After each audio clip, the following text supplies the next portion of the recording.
When Clara Bennett's life shattered on her wedding day, she never imagined a rainy roadside would lead her to Damien Blake, a mysterious billionaire with a heart guarded by secrets. But as their paths intertwined, love began to bloom amidst betrayal and redemption. Now, as their love story faces its greatest test, Clara and Damien must uncover the truth, fight for each other, and embrace the family they never knew they could have. Can love truly conquer all, even the scars of the past?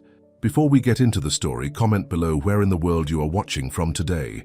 Clara Bennett stood in front of the mirror in the church's bridal room, her hands shaking as she adjusted her veil one last time. Everything was supposed to be perfect today. The flowers, the music, the dress she'd spent months picking out.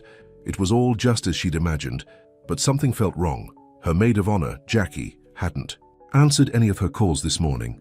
"Don't worry, honey," Clara's mother said, patting her shoulder. "Jackie's probably just running late. You know how she is." Clara nodded, trying to push down the knot in her stomach. She'd known Jackie since high school, and yes, she was always running late. But today was different. This was her wedding day. The clock on the wall showed it was almost time. The guests would be seated by now, waiting for the ceremony to begin. Lucas, her fiancé, would be standing at the altar in his new suit, the one she'd helped him pick out last month. "5 minutes, dear," the wedding coordinator called through the door. Clara took a deep breath and looked at herself one more time. Her blonde hair was perfectly styled, her makeup flawless.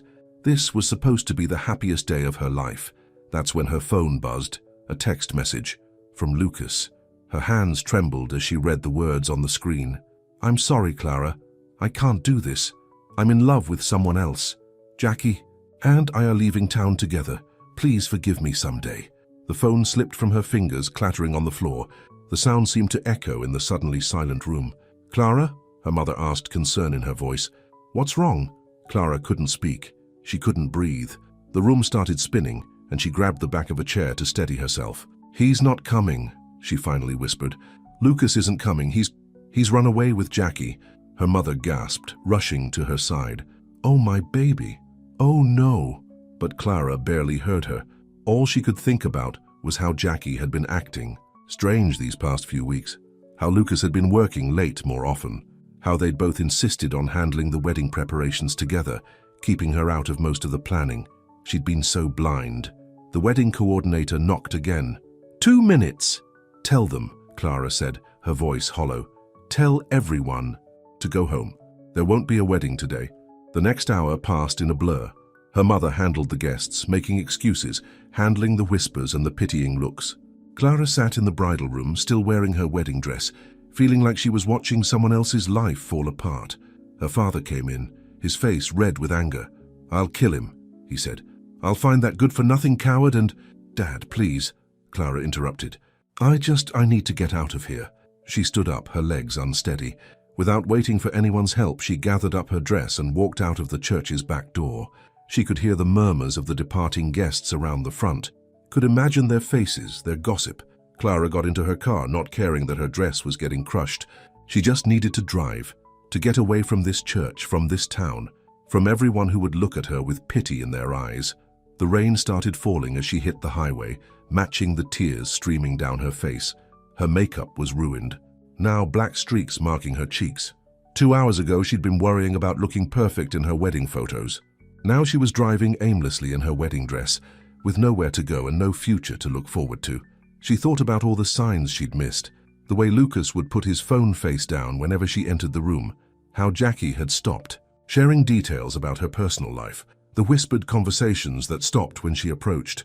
The rain got heavier, making it hard to see the road. Clara knew she should pull over, but she couldn't bring herself to stop. Stopping meant thinking, and thinking meant facing reality. A loud pop, and the car suddenly lurched to the side. A flat tire. Perfect. Just perfect. Clara pulled over to the shoulder of the road, put the car in park, and finally let herself break down completely. She cried until her throat hurt, until her eyes burned, until she had no tears left. The sound of another car approaching made her look up. Through the rain-streaked windshield, she saw a sleek black car pulling up behind her. Great, just what she needed. Someone to witness her humiliation. A tall figure emerged from the car, holding an umbrella. As he approached her window, Clara could see he was wearing an expensive suit. He tapped on her window gently. Wiping her eyes, Clara rolled down the window just a crack. "I'm fine," she said automatically. "I just need to call a tow truck." "In this weather? On this road?" The man's voice was deep, with a hint of authority that suggested he was used to being listened to. "You'll be waiting for hours. Let me help." Clara looked at him properly for the first time. He was older than her, maybe in his late 30s, with dark hair starting to grey at the temples. His face was handsome but serious, with sharp cheekbones and eyes that seemed to see right through her. "I'm Damien Blake," he said, and something in his direct gaze made Clara sit up straighter. "And you appear to be a bride who's had a very difficult day." Clara laughed bitterly. "You could say that." "I'm on my way to an important meeting," Damien said, "but I can't in good conscience leave you here. Please, let me give you a ride. To the nearest town. We can call a tow truck from there." Clara looked at her phone. No signal. She looked at her ruined dress, at the rain pouring down, at the darkening sky. What choice did she really have? "Okay," she said finally. "Thank you." As she stepped out of her car, trying to manage her massive dress, Damien held the umbrella over her. Such a simple gesture of kindness, and yet it nearly made her start crying again. "Careful," he said, steadying her with his free hand. "The shoulder's quite muddy." They walked to his car, a luxury vehicle that probably cost more than her entire wedding. Damien opened the passenger door for her, helping her arrange her dress so it wouldn't get caught. As they pulled away, Clara watched her car getting smaller in the side mirror. It sat there in the rain, just like her plans, her dreams, her future, abandoned on the side of the road.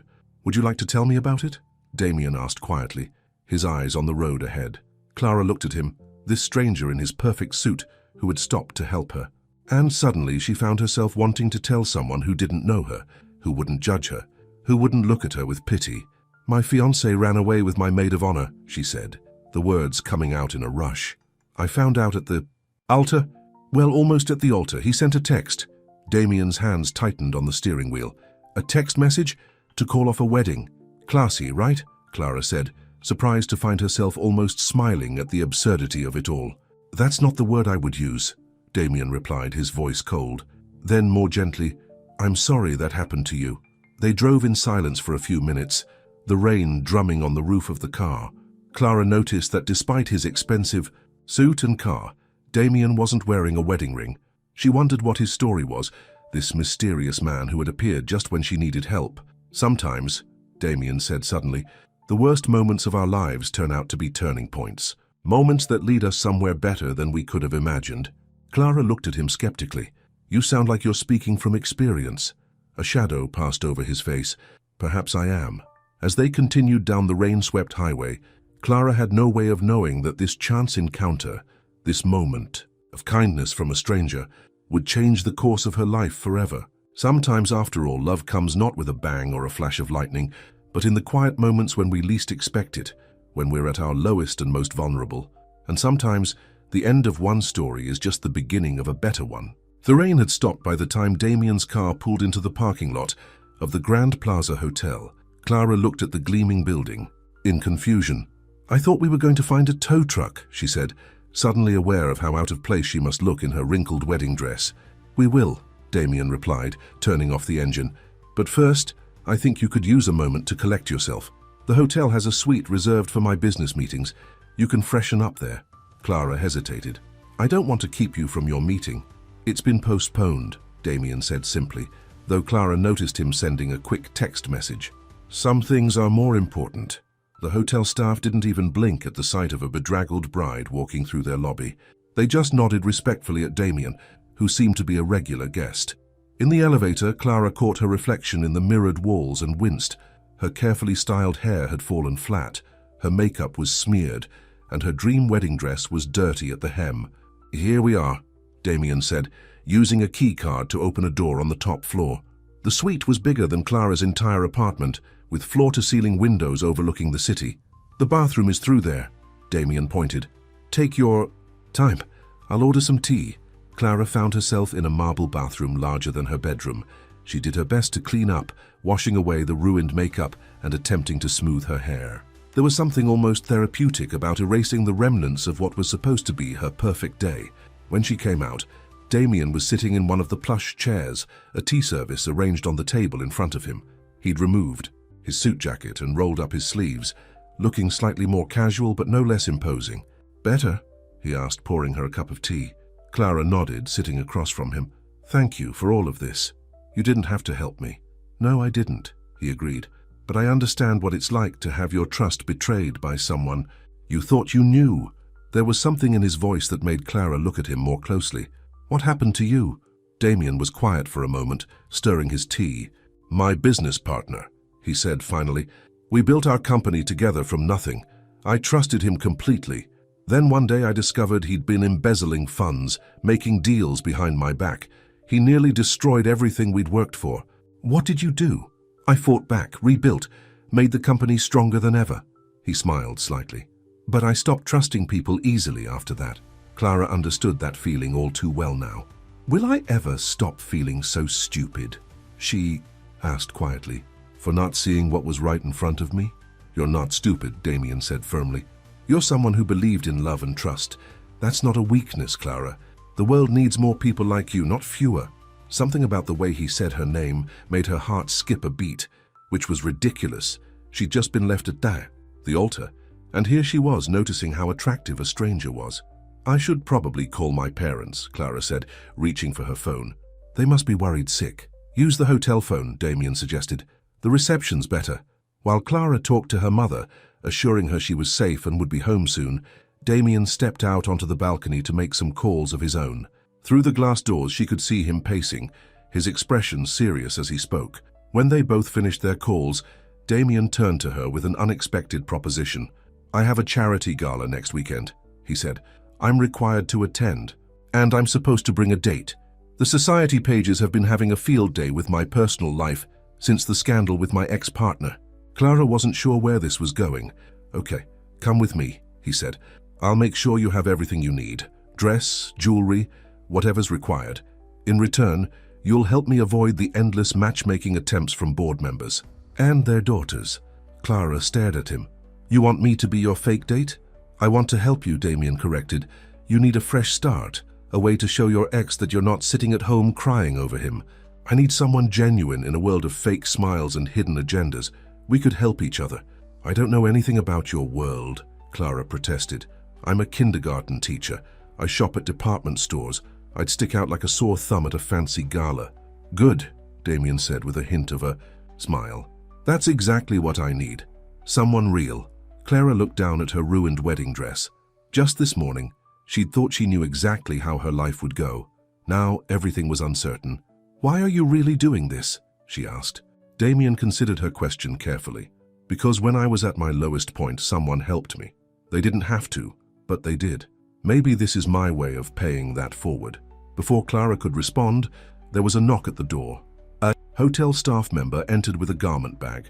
"The items you requested, Mr. Blake," she said, hanging the bag on a nearby hook. Damien thanked her, then turned back to Clara. "I took the liberty of having some clothes brought up. Unless you'd prefer to continue wearing your wedding dress." Clara laughed despite herself. "You don't give up easily, do you?" "I wouldn't be successful if I did," he replied. "Take some time to think about it. The clothes are yours either way." While Clara changed into the simple but elegant dress that had been brought for her, she could hear Damien making arrangements for her car to be towed and repaired. The dress fit perfectly, making her wonder how he'd guessed her size. When she emerged from the bathroom, Damien was ending another call. "Your car will be fixed by tomorrow," he said. "I've arranged for a driver to take you home whenever you're ready." Clara smoothed down the new dress, feeling more like herself than she had all day. "About the gala," she said slowly.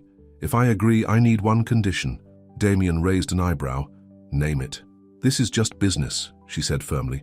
"A mutual arrangement to help each other out? Nothing more."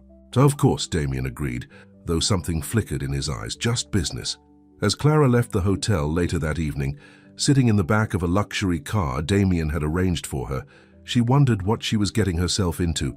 This morning, she'd been about to marry her high school sweetheart in a small-town ceremony. Now she was making deals with a mysterious millionaire to attend high society events. Her mother had always said that when God closes a door, he opens a window. Maybe this was her window, or maybe she was making a huge mistake. Either way, as the car pulled up to her apartment building, Clara knew one thing for certain. Life was never going to be the same after today. Inside her apartment, Clara hung up the dress Damien had given her and finally allowed herself to look at her wedding dress, crumpled in a corner. With trembling hands, she picked it up and put it in a garbage bag. It was time to let go of the life she'd planned and face whatever came next. Her phone buzzed with a text from an unknown number. "The gala is next Saturday at 8. I'll send a car." DB Clara saved the number, then sat on her bed, exhausted but unable to sleep. In less than 24 hours, her entire world had turned upside down. And somehow, she had a feeling this was just the beginning. The week leading up to the gala passed in a blur. Clara tried to go back to her normal routine at the kindergarten, but nothing felt normal anymore. Her students' innocent questions about why she wasn't married now made her heart ache, and the pitying looks from other teachers were almost unbearable. On Wednesday, a package arrived at her apartment. Inside was a stunning red evening gown that probably cost more than her yearly salary, along with a note in Damien's precise handwriting. "For Saturday. Car will pick you up at 7:30. Saturday evening came faster than Clara expected. She stood in front of her mirror, hardly recognizing herself. The dress fit like it was made for her, flowing down her body like liquid fire. Her blonde hair was swept up elegantly, thanks to the stylist Damien had insisted on sending over. Right at 7:30, her phone buzzed. The car was waiting. The drive to the gala venue took 30 minutes, during which Clara's stomach tied itself in knots. What was she thinking, agreeing to this? She didn't belong in Damien's world, but then she saw him waiting at the bottom of the grand staircase leading to the venue. He looked devastating in his tuxedo, and the smile that crossed his face when he saw her made her breath catch. "You look beautiful," he said simply, offering his arm. Clara took it, grateful for the support. "I'm nervous," she admitted. "I don't know how to act around these people." "Just be yourself," Damien said. "That's exactly why I wanted you here." They walked up the stairs together, cameras flashing around them. Clara could hear people whispering, wondering who she was. At the top of the stairs, a woman in an expensive designer dress intercepted them. "Damien, darling," she exclaimed, air-kissing his cheeks. "We've missed you at the club, and who is this?" "Margaret, this is Clara Bennett," Damien said smoothly. "Clara, Margaret Sinclair sits on several charity boards with me." Margaret's eyes swept over Clara with barely concealed curiosity. "And how did you two meet?" Before Clara could panic about their story, Damien answered, "Clara came to my rescue when I had car trouble. Isn't it funny how fate works?" It wasn't exactly a lie, Clara thought, just reversed roles. Inside the ballroom, Clara felt like she'd stepped into another world. Crystal chandeliers sparkled overhead and waiters circulated, with champagne and elegant hors d'oeuvres. Everyone seemed to know Damien, and they all wanted to talk to him. "Blake Industries' stock is up again," one man said, clapping Damien on the shoulder. "You really turned things around after that mess with Richardson." Clara noticed how Damien's jaw tightened at the mention of Richardson, his former business partner, she assumed. "The company was always strong," Damien replied diplomatically. "We just needed to remind people of that." As the evening progressed, Clara began to understand why Damien had wanted her there. Every conversation seemed to have hidden meanings. Every compliment concealed a subtle dig. Single women kept finding excuses to touch Damien's arm or laugh at his comments, while their mothers hovered nearby, watching like hawks. During dinner, Clara found herself seated next to an elderly gentleman who introduced himself as Walter Kensington, one of Damien's board members. "So refreshing to see Damien with someone genuine," Walter said quietly. "This crowd can be rather artificial." Clara smiled, warming to his kindly manner. "I feel a bit out of my depth, to be honest." "Nonsense," Walter said. "You're exactly what he needs." Since that business with Richardson and the scandal with his ex-fiancée, Damien's built walls around himself. "But I saw how he looks at you." Clara nearly choked on her wine. "Oh no, it's not like that, we're just—" But Walter just patted her hand with a knowing smile. After dinner, the orchestra began playing, and couples moved onto the dance floor. Clara watched them, admiring their elegant movements. "Would you like to dance?" Damien asked suddenly beside her. "I don't know these dances," Clara protested. "Just follow my lead," he said, taking her hand. On the dance floor, Damien pulled her close, one hand on her waist. "You're doing wonderfully," he murmured. "Everyone's impressed by you." "They're just being polite," Clara said. "I heard some women in the powder room wondering what you're doing with someone so ordinary." Damien's hand tightened on her waist. "You're anything but ordinary, Clara. You're real." Do you know how rare that is in my world? Something in his voice made Clara look up at him. Their eyes met, and for a moment, the rest of the room seemed to fade away. Damien's face was so close to hers, and he was looking at her with an intensity that made her heart race. Then someone bumped into them, breaking the moment. Clara stepped back, flustered. "I need some air," she said. Damien led her to a balcony, overlooking elaborate gardens. The night air was cool, and Clara gratefully took deep breaths. "I'm sorry if I made you uncomfortable," Damien said. "You didn't," Clara replied quickly. Maybe too quickly. I'm not ready for..." She couldn't finish the sentence. "I understand," Damien said softly. "We made a deal, just business." But it didn't feel like just business anymore, and they both knew it. They were interrupted by a commotion from inside. Clara heard raised voices and turned to see what was happening. A man was standing in the ballroom doorway, obviously drunk and angry. "Where is he?" the man demanded. "Where's Damien Blake?" Clara felt Damien stiffen beside her. "That's James Richardson," he said quietly. "My former partner." Richardson spotted them on the balcony and started walking their way, pointing an accusing finger. "You think you're so perfect, don't you, Blake? Think you've won? Well, I know things about you, things that would ruin you." Security was already moving toward him, but Richardson kept shouting. "And who's this?" he sneered, looking at Clara. "Your latest prop? Better be careful, sweetheart. He'll use you and throw you away, just like he does with everyone."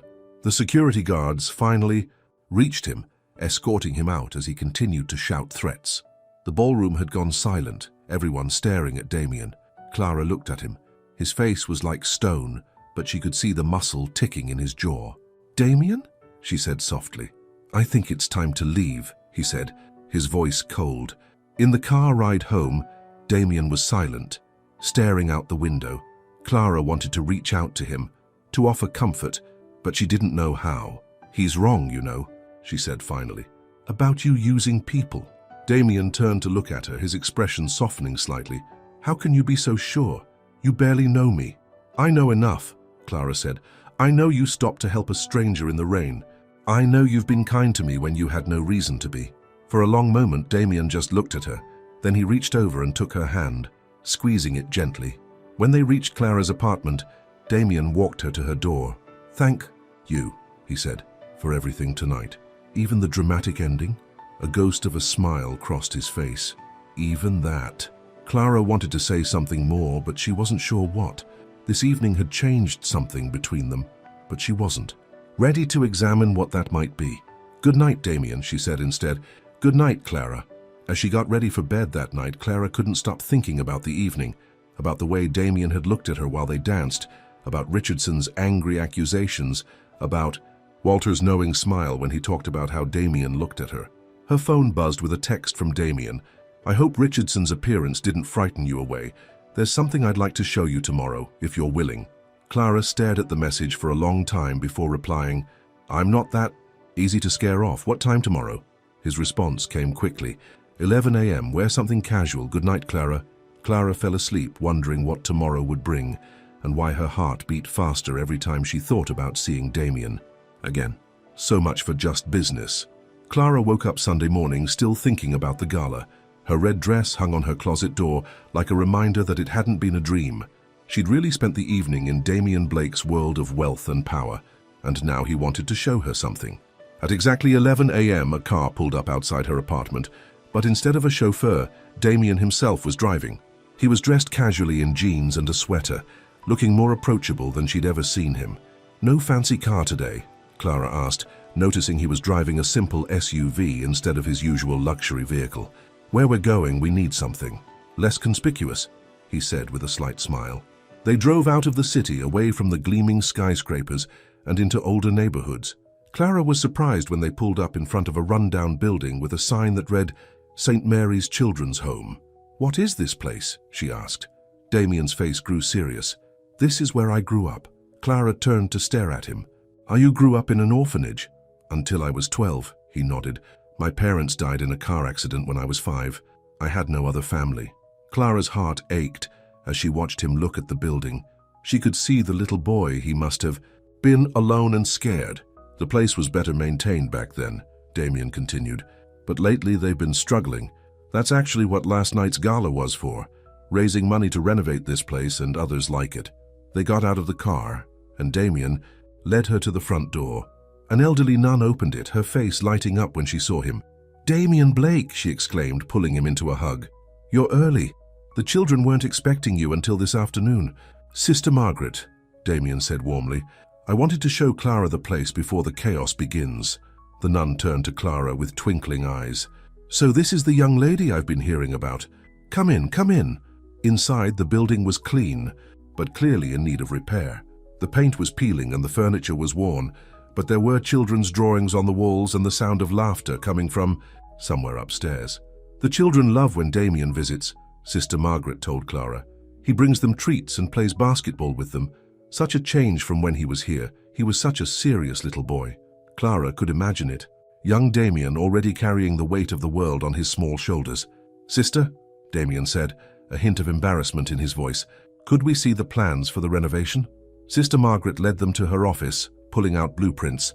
As Damien explained the planned improvements to Clara, new dormitories, a modern kitchen, a proper playground, his eyes lit up with enthusiasm. "The money from last night's gala will cover most of it," he said, "but I wanted you to see why. It matters. These kids, they deserve a real home, even if it's temporary."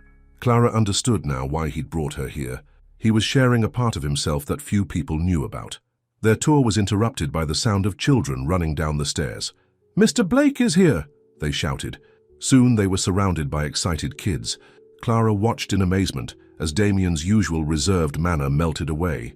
He knew each child by name, asked about their schoolwork, and let the smaller ones climb all over him. One little girl with pigtails tugged on Clara's dress. "Are you Mr. Blake's girlfriend?" Before Clara could stammer out a response, another child said, "Of course she is. Look how pretty she is."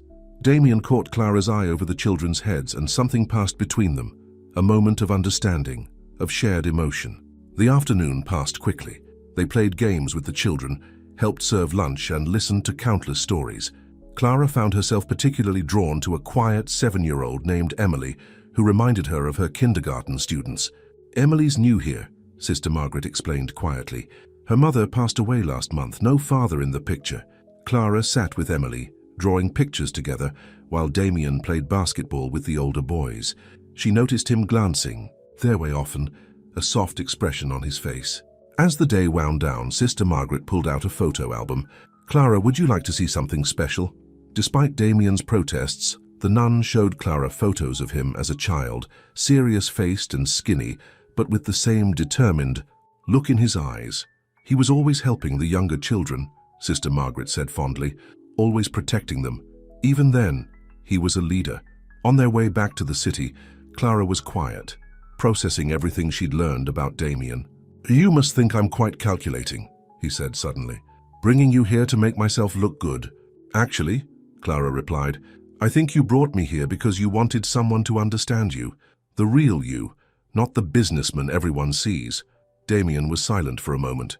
"When I finally got adopted at 12, I promised myself I'd come back someday and make things better for other kids like me. But it's not enough just to throw money at the problem. These children need people who care. Like you do," Clara said softly. "Like you do too," he responded. "I saw you with Emily today. You have a gift with children." They pulled up outside Clara's apartment, but neither made a move to get out of the car. "Clara," Damien said, turning to face her. "I know we said this was just business, but..." Clara's heart started beating faster. "But, would you help me with the renovation project? The kids loved you, and I could use someone who understands children's needs, someone who sees them as people, not just charity cases." It wasn't what Clara had expected him to say, but somehow it meant even more. He wasn't just asking her on a date, he was asking her to be part of something important to him. "I'd love to," she said.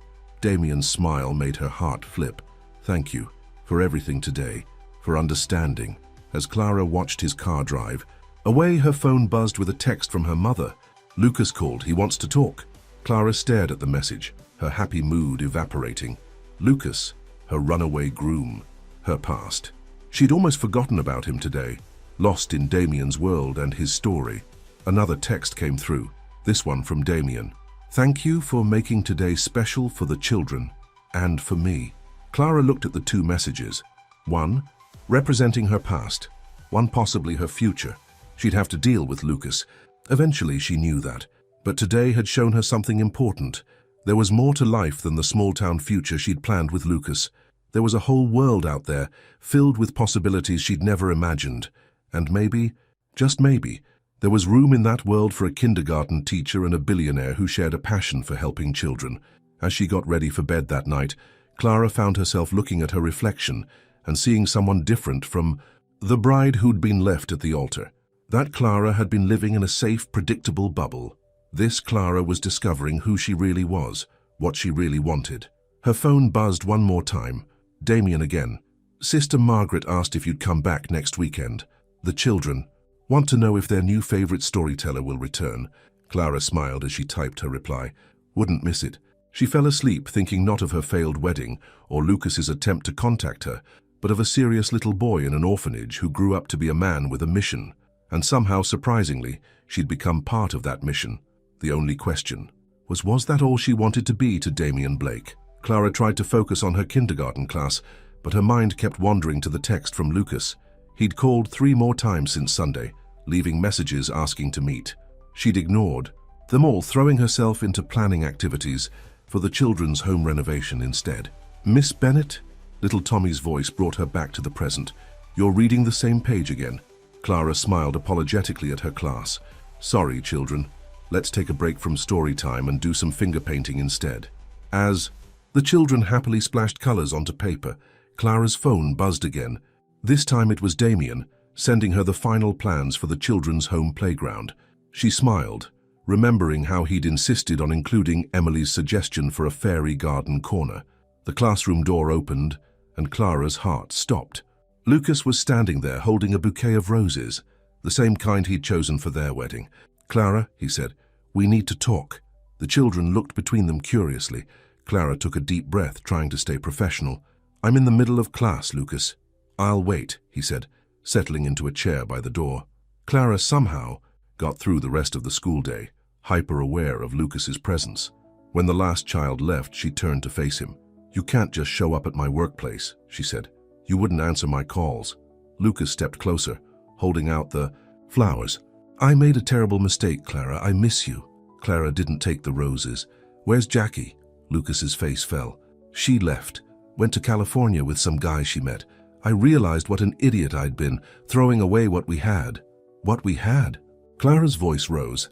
We had a wedding day, Lucas. I was in my dress. You sent a text. I know, he said quickly. I panicked, got cold feet. But I've had time to think, and I know now that you're the one I want. We can start over. Clara stared at him. 2 months ago, these words would have been everything she wanted to hear. Now they just made her angry. Start over, she repeated. Like the last 15 years meant nothing. Like you didn't humiliate me in front of everyone we know. People make mistakes, Clara. Jackie was a mistake. But you and me, we're meant to be together. Everyone always said so. Maybe that was the problem, Clara said quietly. We were together because everyone expected it, not because it was right. Lucas's face hardened. This isn't like you, Clara. You're different. His eyes narrowed. Is this because of that rich guy? I saw the photos in the society pages. Is he the reason you won't give us another chance? Before Clara could respond, there was a knock at the classroom door. Damien stood there, looking between them with concern. I'm early, he said. I can wait outside. Clara had forgotten they were supposed to meet about the renovation plans. No, stay, she said quickly. Lucas was just leaving. Like hell I was, Lucas snapped. Who do you think you are showing up here? I'm someone who was invited, Damien said calmly. Unlike you. Lucas stepped toward Damien aggressively. You think you can just swoop in and take what's mine? Yours? Clara's voice cut through the tension. I was never yours, Lucas. I was your girlfriend, your fiancée, but I was never your property. And right now I'm not even sure I ever really knew you. Clara, baby, listen. No, you listen, Clara interrupted. You don't get to walk back into my life like nothing happened.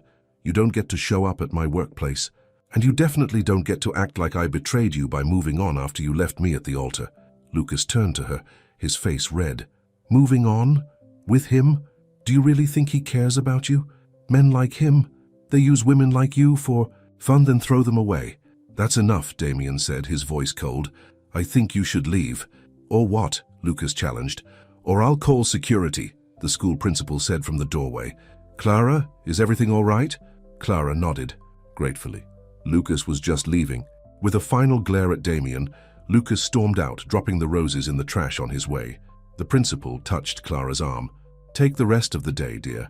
I'll have someone cover your after-school duties." Once they were alone, Damien turned to Clara. "Are you okay?" Clara sank into her chair, shaking. "I don't know. I always thought if he came back apologized, but seeing him now, all I could think was how different he seems, or maybe I'm the one who's different." "People change," Damien said softly. "Sometimes it takes losing everything to see who you really are." Clara looked up at him. "Is that what happened to you? With your business partner?" "Something like that." Damien sat in one of the tiny kindergarten chairs, making Clara smile despite everything. "Richardson's betrayal forced me to reevaluate everything, who I could trust, what really mattered." "And what did you decide mattered?" Damien's eyes met hers. "Being true to yourself, helping others, finding people who see the real you, not just what they want to see." Clara's heart started beating faster. "People like who?"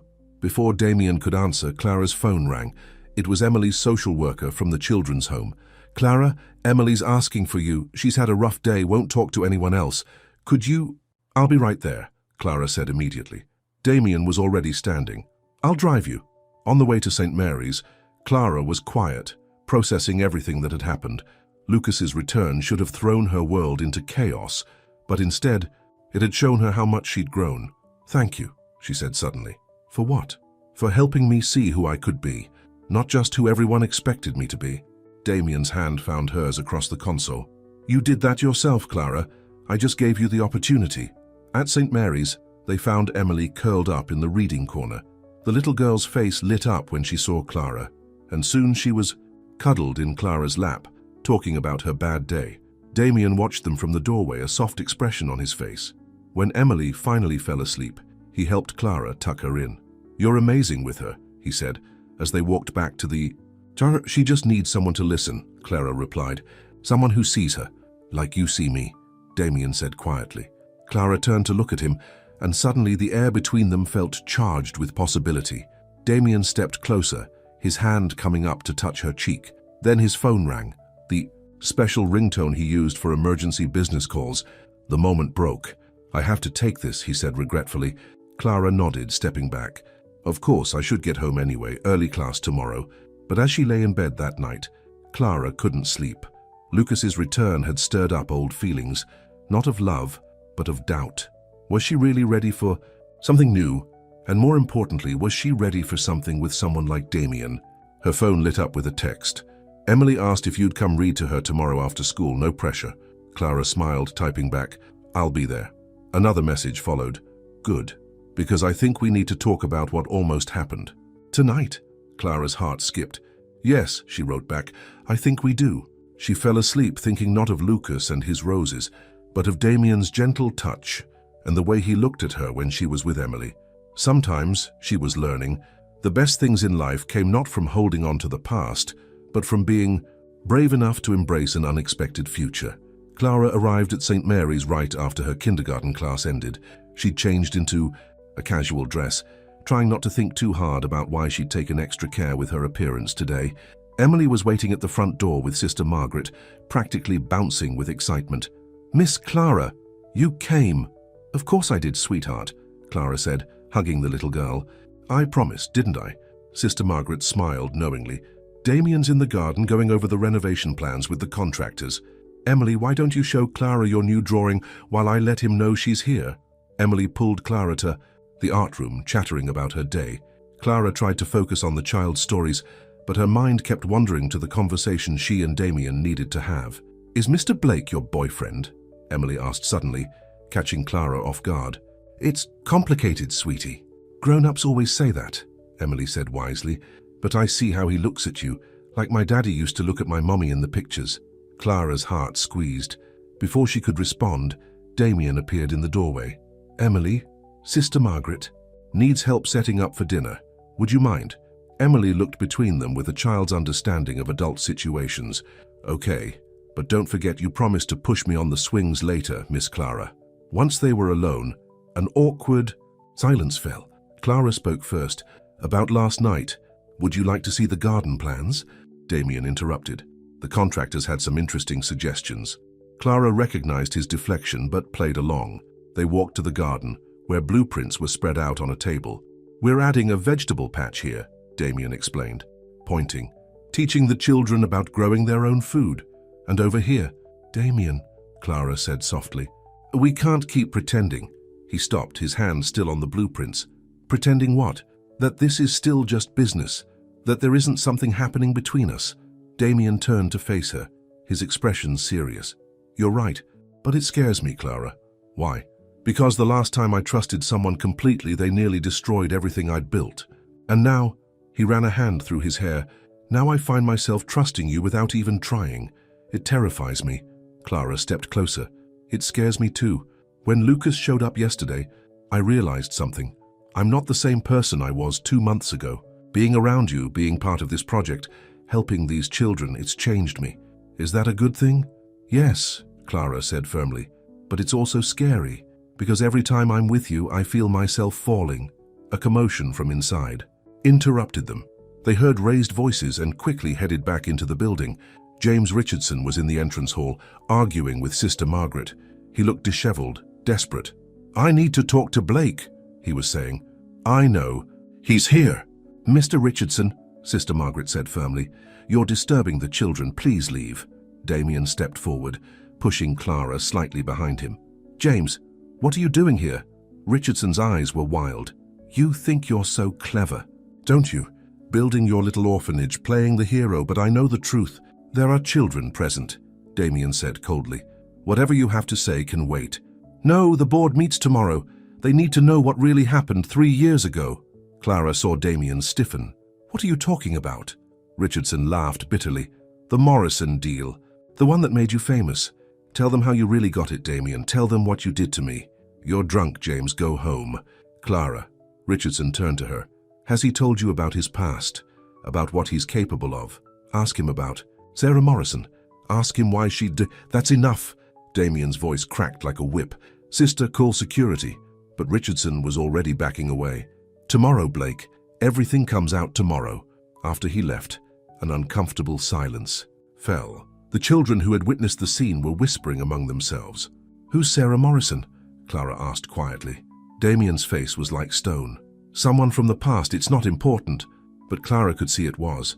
Before she could press further, Emily came running up. "Miss Clara, you promised to push me on." "The swings." Clara looked at Damien, but he had already turned away, pulling out his phone. "I need to make some calls before tomorrow's board meeting," he said. "Rain check on our conversation." Clara wanted to argue, to demand answers about Sarah Morrison and what Richardson meant, but she could see Damien had shut down, his walls back up. "Okay," she said, "but we will talk about this." He nodded distractedly, already dialing.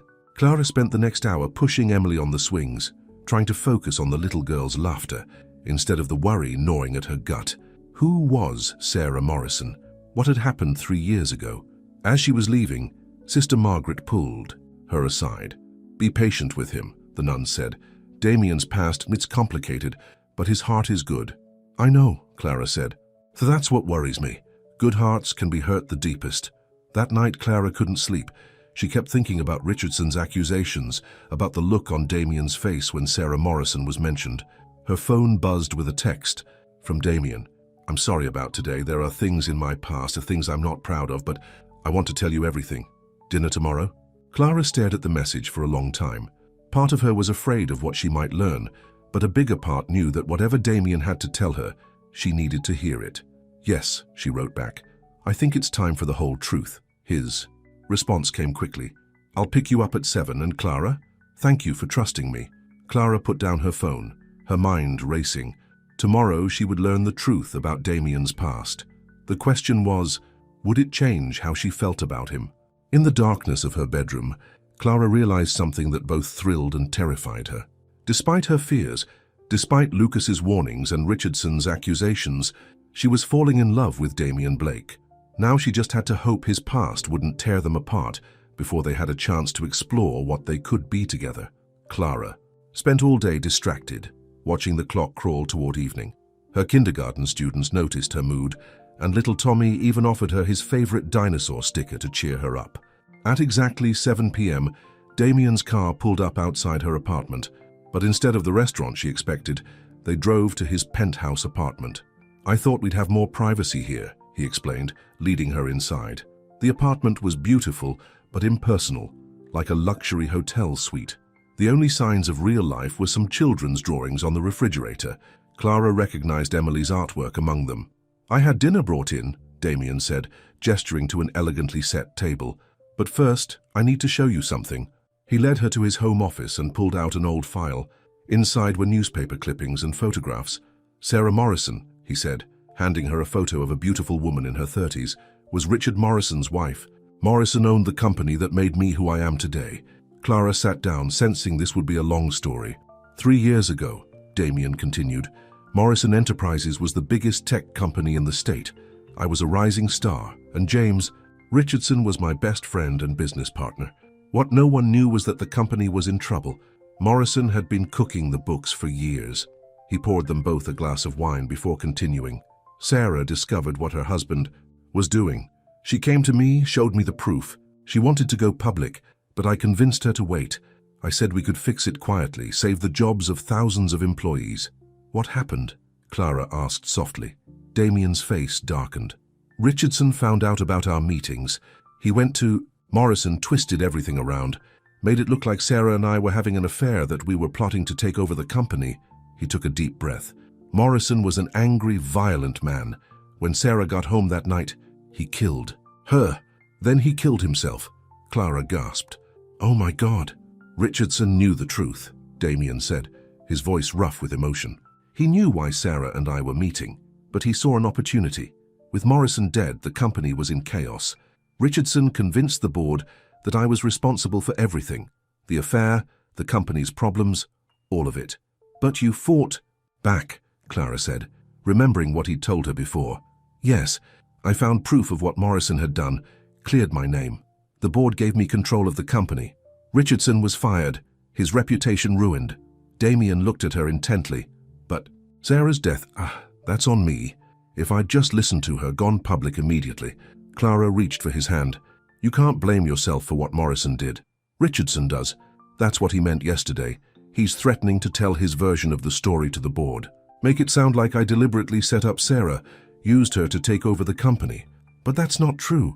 The truth doesn't always matter in my world, Clara. Perception is everything." He squeezed her hand. "That's why I needed you to know the real story, before Richardson twists it." Clara stood up, moving to the window. The city lights sparkled below, but all she could think about was how much pain Damien had been carrying. "Why the children's home?" she asked suddenly. "Is it because of Sarah?" Damien joined her at the window.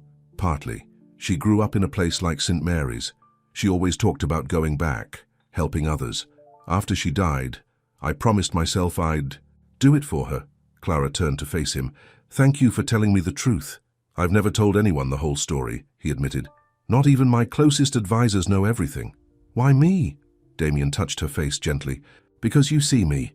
Not the businessman, not the billionaire, just me." Clara's heart was pounding. They were standing so close now, the air between them electric with unspoken feelings. "Damien," she whispered, this time when he leaned in to kiss her. There were no interruptions. His lips met hers softly at first, then with growing intensity. Clara felt herself melting into him, all her doubts and fears disappearing in the warmth of his embrace. When they finally broke apart, Damien rested his forehead against hers. "I'm falling in love with you, Clara Bennett." Before she could respond, his phone rang, the board meeting ringtone. "Don't answer it," Clara said, but they both knew he had to. Richardson's threats hung over them like a storm cloud. "Blake," he answered, his voice tense. Then his face went pale. "When?" "I'll be right there." He hung up, his hands shaking slightly. "What is it?" Clara asked. "Richardson's dead. Car accident. He was drunk. Drove off the road." Clara felt cold. "The board meeting tomorrow. Won't happen now." Damien ran a hand through his hair. "But he sent something to the newspapers before he died. His version of the Sarah Morrison story. It's already online." Clara grabbed her phone, quickly finding the article. The headlines were brutal. "Tech billionaire's dark past revealed," and "The real Damien Blake, a story of betrayal and death." "What do we do?" she asked. Damien's face was grim. "I fight back. Again." "But Clara," He took her hands in his. "This is going to get ugly. The press will dig into everyone in my life, including you. I don't care. You should. They'll drag up Lucas, the wedding, everything. Turn you into some kind of gold digger who jumped from one man to another." Clara lifted her chin. "Let them try. I know who I am, Damien. And I know who you are." He pulled her close, holding her tight. "I don't deserve you." "Too bad," she said against his chest. "You're stuck with me." They stood there for a long time, holding each other as the city lights twinkled below. Tomorrow would bring chaos. Reporters, accusations, ugly headlines. But tonight, in this moment, they had each other. Clara's phone buzzed. A text from Sister Margaret. "Emily's asking for both of you. She had a nightmare." They looked at each other, and Clara saw her own decision reflected in Damien's eyes. The press could wait. A scared little girl needed them. As they drove to St. Mary's, Clara reached for Damien's hand. "We'll face it together," she said. "All of it." Damien squeezed her hand, and in that simple gesture was a world of love, trust, and promise. But as they pulled up to the children's home, Clara saw the reporters already gathering. Tomorrow's battle was coming whether they were ready or not. The question was, would their newfound love be strong enough to survive the storm? The next morning, Clara's face was splashed across every newspaper in town. "Gold digger or true love?" one headline screamed. "Runaway bride catches billionaire," declared another. Her phone wouldn't stop ringing with calls from reporters and old friends suddenly interested in her story.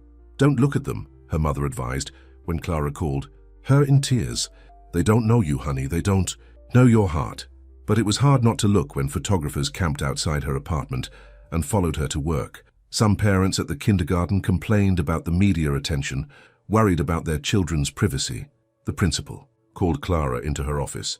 "Maybe you should take some time off," she suggested gently. "Just until this dies down." Clara felt like her whole life was slipping away. "I love my job," she protested. "I know you do, but right now you're bringing a circus to our school." Walking out of the principal's office, Clara ran straight into Damien, who'd come to check on her. "I just got suspended," she said, her voice shaking. "They want me to take voluntary leave until the scandal passes." Damien's face hardened. "I'll talk to them." "I can—" "No," Clara interrupted. "That'll just make it worse, make it look like you're using your money and power to fix my problems." They went to Damien's car, ignoring the photographers snapping pictures through the school fence. Inside the privacy of the vehicle, Clara finally broke down. "They're trying to make me look like some kind of social climber," she sobbed, "saying I planned the whole thing, from leaving Lucas to meeting you.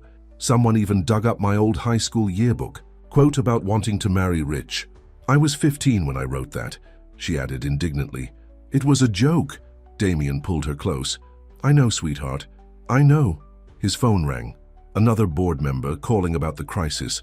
They'd been calling non-stop since Richardson's accusations went public. "You should answer it," Clara said, wiping her eyes.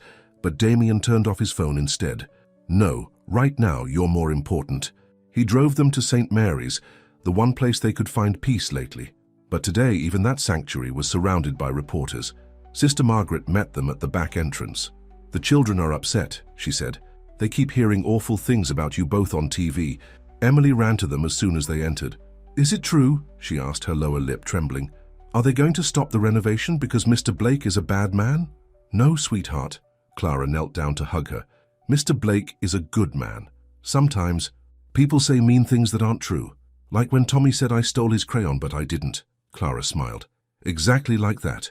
They spent the afternoon with the children, reading stories and playing games, trying to maintain normalcy in the chaos. But Clara could see the strain on Damien's face every time his phone lit up with another message. Later in the garden, Sister Margaret brought them tea. "You know," she said thoughtfully, "when Damien was a boy here, other children used to spread rumors about him, said his parents abandoned him, that he wasn't really an orphan. Know what he did?" Clara shook her head. "He started a newsletter, wrote about all the good things happening at the home. The truth has a way of coming out if you're brave enough to tell it." Damien sat up straighter.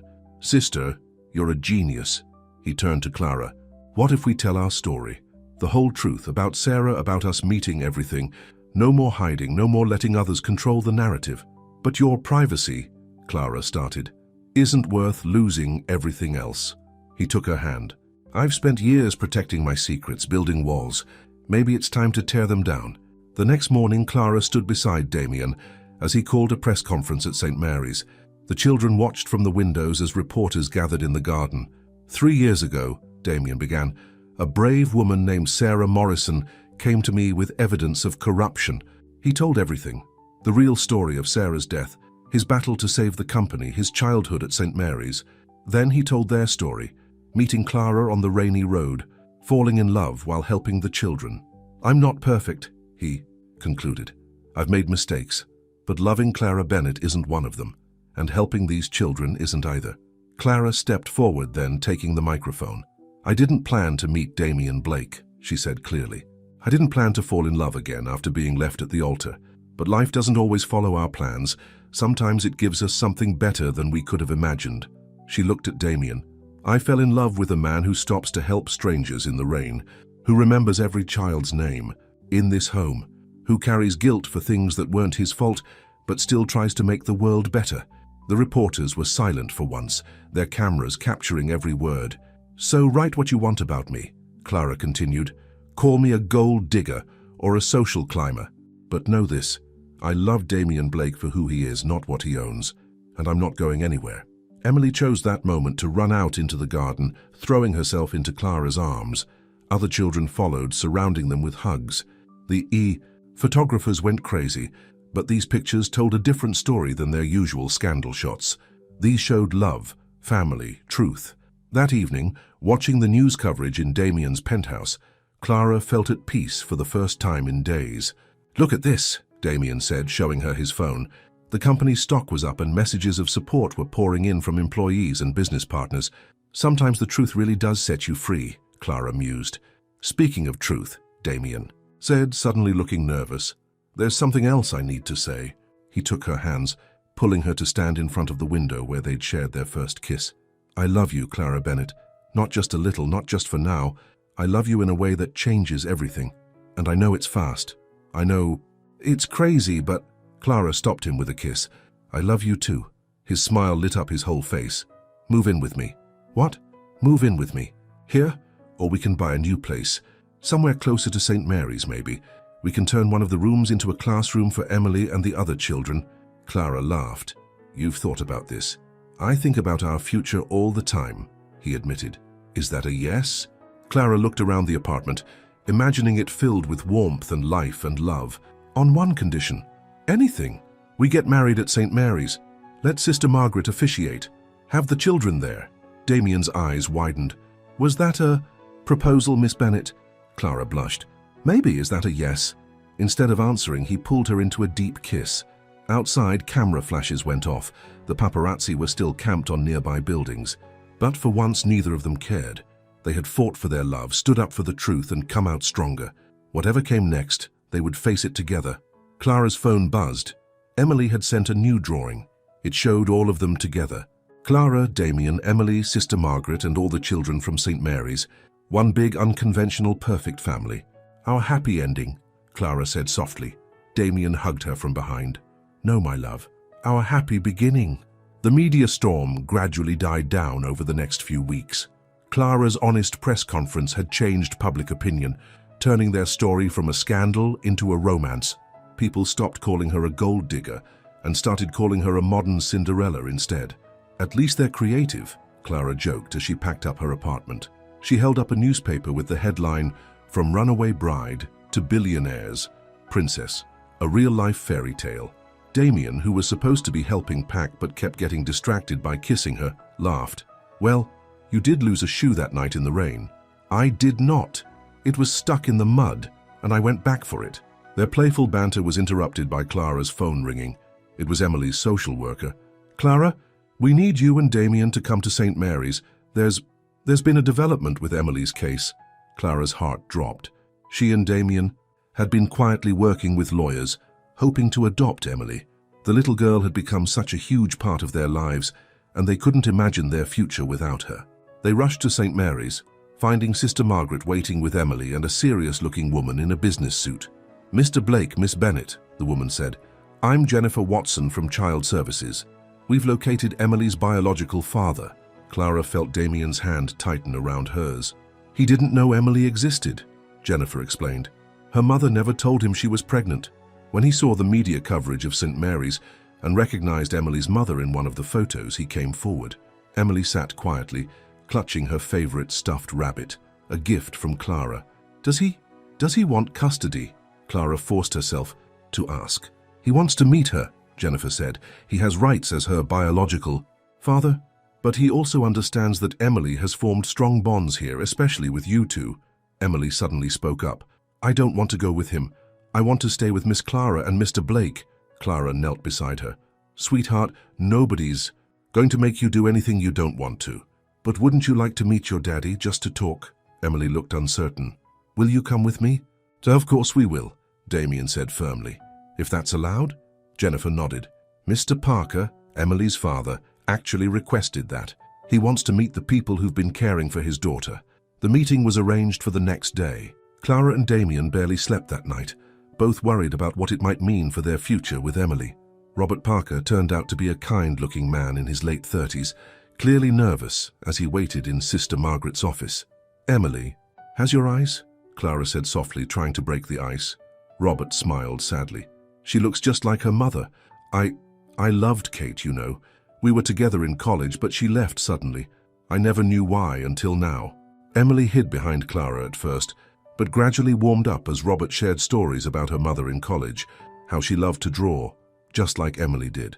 I want to be part of her life, Robert said finally, but I'm not here to disrupt everything. I've seen how she is with you both, how much she loves you. Damien spoke carefully. What are you suggesting? Joint custody, maybe. I live in the city. I'm a teacher myself. We could make it work if you're willing. Clara felt tears in her eyes.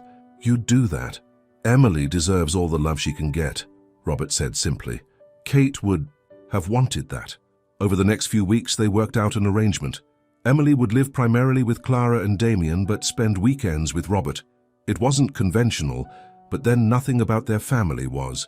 The renovation of St. Mary's was nearly complete, and Clara had an idea for the new classroom space. What if we started a proper school here, she suggested to Damien, for the children's home and kids from the neighborhood? I could teach again. Damien loved the idea. They presented it to Sister Margaret, who cried happy tears. This place, she said, looking around at the beautifully renovated building, has always been about giving children a chance.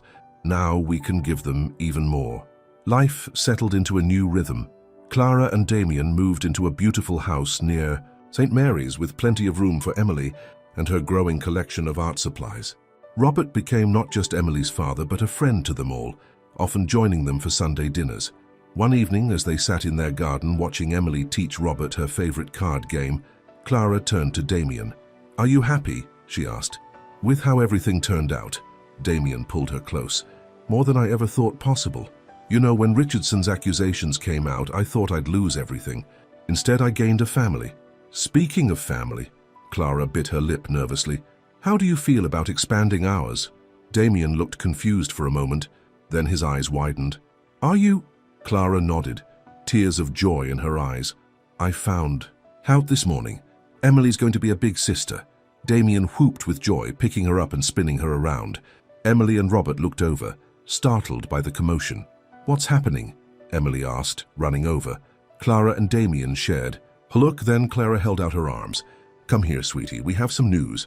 Later that night, after Emily had finally fallen asleep after hours of excited chatter about being a big sister, Clara found Damien in his home office, looking at old photos. That's Sarah, he said, showing her a picture. I think she'd be happy with how things turned out. The children's home, the school, all of it. Clara hugged him from behind. She'd be proud of you. Sometimes I wonder if she somehow led me to you, Damien mused. That rainy night, making me take that road. Maybe she did, Clara said. Or maybe sometimes life just knows what we need, even when we don't. They stood together, looking out at the garden, where Emily's fairy lights twinkled in the darkness. Soon there would be wedding planning to do, a baby to prepare for, a school to open. Their life wasn't perfect. The press still followed them sometimes, business rivals still tried to cause trouble, and blending families was always complicated. But standing there in the home they'd built together, Clara knew one thing for certain. Sometimes the worst moments of our lives lead us exactly where we're meant to be. I love you, Damien said softly, his hand resting on her stomach where their baby grew. "I love you too," Clara replied. "All of this, every part of our crazy, complicated, beautiful life. Tomorrow would bring new challenges, new adventures, new dreams to build. But tonight, in this moment, they had everything they never knew they wanted, and more than they'd ever dared to dream." 6 months later, St. Mary's Children's Home was transformed. The old building sparkled with fresh paint, new windows gleamed in the morning sun, and children's laughter echoed from the playground. But today the garden was especially beautiful, decorated with white flowers and twinkling lights for a very special occasion. Clara stood in Sister Margaret's office, now converted into a bridal suite, looking at herself in the mirror. Her wedding dress was simple but elegant, designed to accommodate her growing baby bump. Emily, wearing a flower girl dress that made her look like a princess, couldn't stop twirling in front of the mirror beside her. "You look beautiful, Miss Clara," Emily said, carefully touching the flowers in Clara's hair. "So do you, sweetheart." Clara hugged her soon-to-be official daughter. The adoption papers were ready, waiting to be signed right after the wedding ceremony. There was a knock at the door. Robert, Emily's biological father, poked his head in. "Everyone's ready," he said, "and Damien's about to wear a hole in the floor with his pacing." Clara laughed. The past few months had shown her that families could come in all forms. Robert had become not just Emily's father, but a true friend to both her and Damien. "Are you ready?" Clara's mother asked, dabbing at her eyes with a tissue. Clara looked around the room at the people who meant everything to her. Her mother, Emily, Sister Margaret, and her best friends from the kindergarten where she used to teach. Now she was the headmistress of St. Mary's new school, turning her passion for teaching into something even more meaningful. "I'm ready," she said. "But first," she pulled out an envelope addressed to Sarah Morrison. Clara had written the letter last night, pouring out her heart to the woman whose tragic story had somehow led to this moment of joy. "Sister Margaret, could you?" The nun nodded, understanding. She would place the letter in the chapel, a thank you to the woman who had tried to do the right thing, whose spirit somehow seemed to watch over them all. The garden was filled with people, children from the home, teachers from the new school, Damien's employees who had stood by him through the scandal. But unlike Clara's first almost wedding, these faces showed genuine joy, not small-town obligation. As the music began, Emily started down the aisle, spreading rose petals and beaming at everyone. Then it was Clara's turn. She saw Damien waiting for her under the flower arch, and her heart swelled. He looked at her the same way he had that first night in the rain, like she was the most precious thing he'd ever seen. Sister Margaret stood ready to perform the ceremony, her eyes twinkling with happiness. On a small table beside her were 3 documents: their marriage license, Emily's adoption papers, and the deed to St. Mary's, which would now be run by a foundation in Sarah Morrison's name.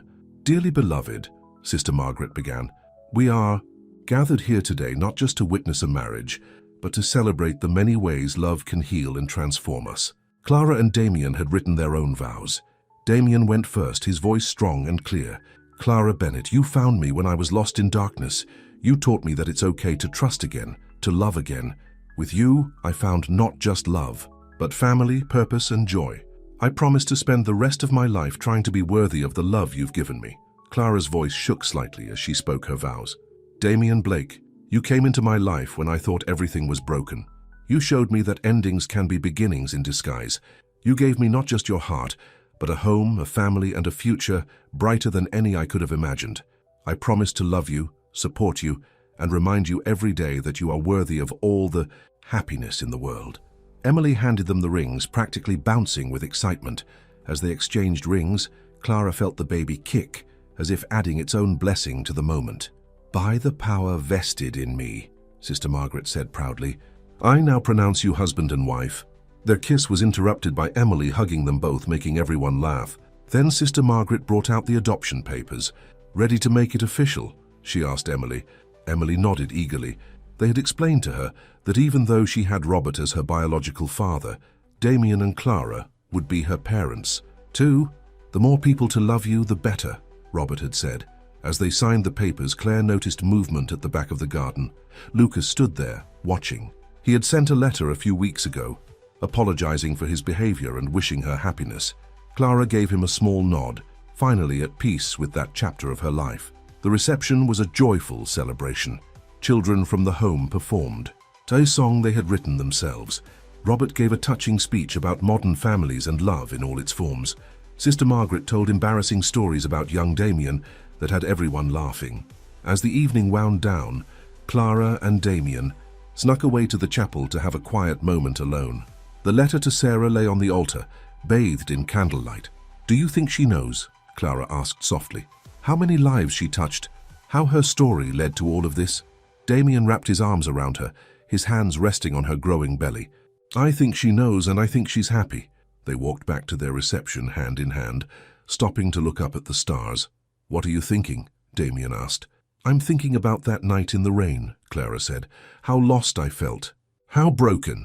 If someone had told me then that in 6 months I'd be happily married with a beautiful daughter, a baby on the way, and running a school, you wouldn't have believed them? I wouldn't have believed I could be this happy." She turned to face him. "Thank you for stopping that night. Thank you for trusting me," he replied, "for showing me that love is worth the risk." From the garden came the sound of Emily calling them, "Daddy, Mama, it's time to cut the cake." They shared one more kiss under the stars before heading back to their celebration, to their family, to the future they would build together. Later that night, as they drove away from St. Mary's amid a shower of rose petals and children's cheers, Clara thought about how life's worst moments sometimes led to its greatest joys. She had walked through fire, lost everything she thought she wanted, only to find everything she truly needed. Love, after all, was like a phoenix, rising from the ashes, more beautiful and stronger than ever before. "Happy?" Damien asked, squeezing her hand. Clara looked at her husband, thinking of their baby growing inside her, their daughter waving goodbye with Robert and Sister Margaret, and the family they had built from broken pieces and new dreams. "More than happy," she said. "I'm home." And she was. They all were. In a place built from trust and truth, strengthened by trials, and filled with more love than any of them had ever dreamed possible. The end.